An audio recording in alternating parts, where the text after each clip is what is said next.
안녕하세요. 다육조아입니다. 반갑습니다. 오늘은 11월 다육 관리에 대해서 말씀드리고자 합니다. 11월이 지나고 나면 이제 추운 겨울이 이제 서서히 다가올 텐데요. 가을이 접어들으면서 아이들이 성장기에 들어섰기 때문에 물은 충분히 공급해 줘야 된다는 말씀 드렸습니다.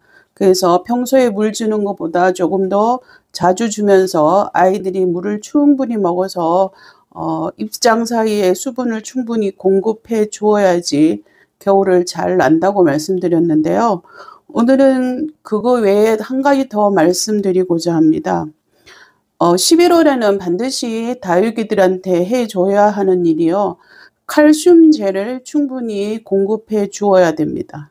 칼슘제가 여러 가지 형태를 가지고 있습니다. 얘도 칼슘제이거든요. 얘는 지금 알갱이 형태로 되어 있는데요.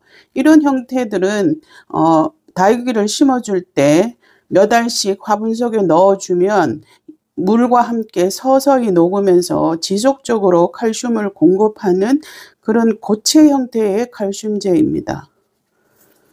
이런 고체 형태의 칼슘제 말고 또 가루형으로 되어 있는 칼슘제도 있긴 하거든요. 근데 그건 아직 제가 써보지 않았고 저는 고체형과 액체로 되어 있는 칼슘제를 써보았는데요. 여러 종류를 써보았습니다. 이렇게 칼슘이 들어있는 그런 제품을 이것도 써보았고, 그다음에 이렇게 생긴 아이들 녹여서 만든 칼슘제도 써보았고요. 그리고 우리가 많이 알고 있는 파란색 약병 6, 15 세 가지 영양 성분이 포함되어 있는 종합 영양제이거든요. 질소 성분, 인산 성분, 요게 칼슘 성분인데요. 질소는 성장을 많이 시켜주는 성분이고 요게 칼슘제입니다. 그래서 칼슘이 들어있는 이런 형태의 영양제도 저는 써보았고요. 수제 영양제라고 해서 개인이 이렇게 영양제를 만들어서 파는 경우도 있거든요. 저는 그것도 써보았습니다. 근데 어떤 영양제를 선택하시든 상관은 없습니다. 단지 칼슘제를 선택해서 줄 때 주는 방법이 중요한데요. 주는 방법에 대해서 자세히 설명드리고자 합니다. 자, 칼슘이 중요하다는 말씀은 드렸고요. 이제 다 같이 칼슘을 한번 아이들한테 줘 볼 건데요. 칼슘제를 사보면 사용 방법이 설명되어 있습니다. 사용 방법을 보면 여기에 옆면12라고 되어 있거든요. 이 옆면12의 뜻은 칼슘을 아이들 잎에다가 뿌려주라는 뜻입니다. 대부분 칼슘제를 사용할 때 약도 그렇고 대부분 1000대 1 정도로 타서 사용하거든요. 진하게 타면 500대 1까지도 타는데 저는 혹시나 하는 마음에 기본적으로 다 약제를 쓰거나 영양제를 쓸 때 1000대 1로 타서 아이들에게 줍니다. 저 액이 너무 크기 때문에 제가 나누어 쓰는 통에 이렇게 놓고 한번 보여드릴게요. 이제 요게 1mm 수저입니다. 오른쪽이 3mm 수저고요. 왼쪽 거에 1000대 1로 탈 거니까 자, 이렇게 칼슘제를 1을 넣었고요. 물을 부어서 희석시키면 됩니다. 자, 생수통에 이렇게 섞으면 이제 얘가 2리터 생수병인데요. 그냥 제가 1리터 물을 맞췄습니다. 그래서 1000대 1의 칼슘 액을 만들었거든요. 이제 이것을 아이들한테 뿌려주면 됩니다. 자, 뿌려줄 때는 우리가 보통 사용하는 이런 스프레이 있잖아요. 여기다 액체를 넣고 이렇게 뿌려주면 되잖아요. 그죠? 근데 이런 분무기가 있는 반면에 저 많이 파는데 아시죠? 거기에 가면 이렇게 오래 분사되는 반자동 분무기라는 게 있거든요.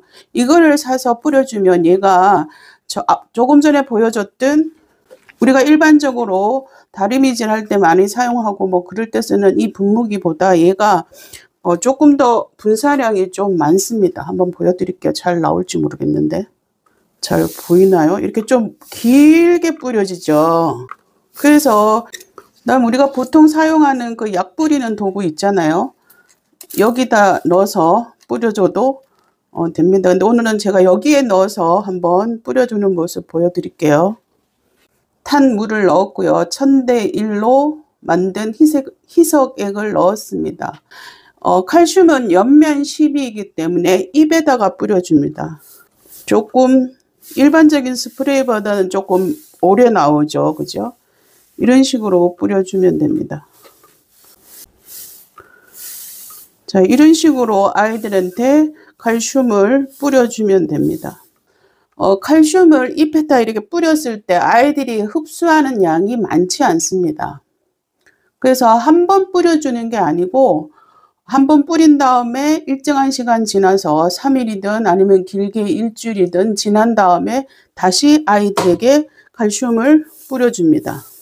자, 그러면 2번 아이들에게 칼슘제를 줬잖아요.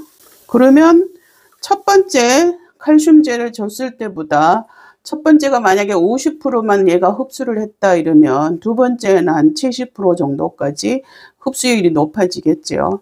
그런 다음에 또 한 3일 지나 길게 잡아서 일주일 지난 다음에 세 번째 분무를 해줍니다. 이렇게 세 번째 분무를 해주게 되면 잎을 통해서 몸 속에 들어가는 칼슘의 흡수량이 많이 높아졌겠죠. 그죠? 그렇게 되면 이제 충분하게 칼슘제를 흡수했다고 생각을 하고 몸과 이렇게 다육이들의 입장이 좀 튼튼해지면서 추운 겨울을 나기가 조금 쉬워지거든요. 그래서 반드시 11월에는 칼슘제를 뿌려줘야 합니다. 근데 이렇게 칼슘제를 뿌려줄 때 상면으로 지금 계속 잎에다 뿌리는 모습을 보여드렸잖아요. 근데 이렇게 잎에다 뿌려줘도 되고요. 저는 이제 충분한 물을 관수를 하는 그 시기가 되면 저면 관수 물을 만들 때 칼슘제를 반드시 넣어서 아이들을 저면을 합니다. 그러면 뿌리를 통해서도 칼슘제를 흡수를 하고 그다음에 그 뿌리에서 충분히 물이 아이들한테 올라가면서 아이들 몸속에 칼슘을 저장하는 용량이 늘어나겠죠. 그죠? 상면에서 그냥 한번 이렇게 뿌려주는 방법도 있지만 저면수에 칼슘제를 넣어서 충분히 아이들이 칼슘을 흡수할 수 있도록 도와주는 방법을 쓰기도 합니다. 어쨌든 11월에는 반드시 아이들에게 칼슘제를 공급해서 튼튼한 몸을 만들 수 있도록 도와주는 게 아이들이 조금 건강하게 자라는 것 같아요. 추운 겨울을 날 수 있는 방법 2가지 말씀드렸습니다. 하나는 충분히 물을 공급해서 튼튼하게 만들어라. 두 번째, 물을 줄 때 그냥 물만 주지 말고 칼슘제를 반드시 주어서 입장을 단단하게 만들어라. 이렇게 말씀드렸고요. 세 번째, 다음에는 이제 아이들이 거리되어 있다가 안으로 들어올 텐데요. 그때는 반드시 살균, 살충을 해 주어야 하거든요. 그건 다음번 영상에서 말씀드릴게요. 오늘 아이들과 함께 해주셔서 감사하고요. 다육과 함께 모두 행복하시기 바랍니다. 감사합니다.